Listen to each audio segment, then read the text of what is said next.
Hi, I'm Rob Kenning, I'm 29, I'm from London, and I'm a freelance expedition leader. So what that means is I take groups, school groups, adult groups, charity groups all over the world, trekking, doing volunteer projects, stuff like that.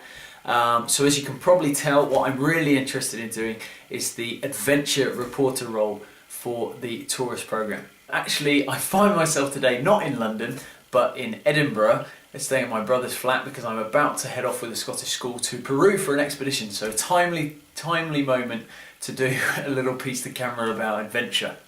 And I love it. And the reason I love it is because every single adventure has got a journey of some kind, and I've been on a load of journeys. So that might be, the time I drove from London to Mongolia in a Fiat Panda from 1984. That was uncomfortable, I can tell you.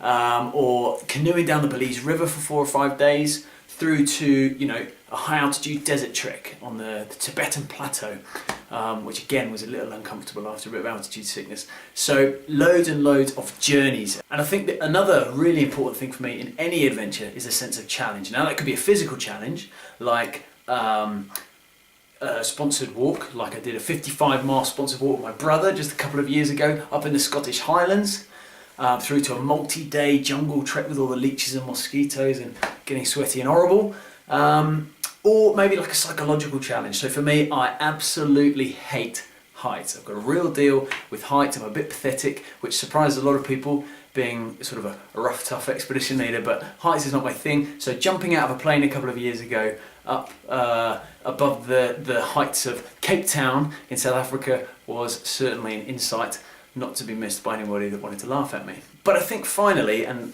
this is why I really think reporting for you guys is my thing, because as a freelance expedition leader, what I really get the kick from is taking people into new environments, whether it be myself and the rest of the team, and meeting new people in extraordinary places and extraordinary cultures, and sort of that interlinking and that bridging the gap is what really gives me the kicks. That sort of interpersonal relationship and working with the other reporters, in culture or in subculture or whatever it might be, us getting together and sharing those experiences. And I think that really is why I could definitely be your next adventure reporter.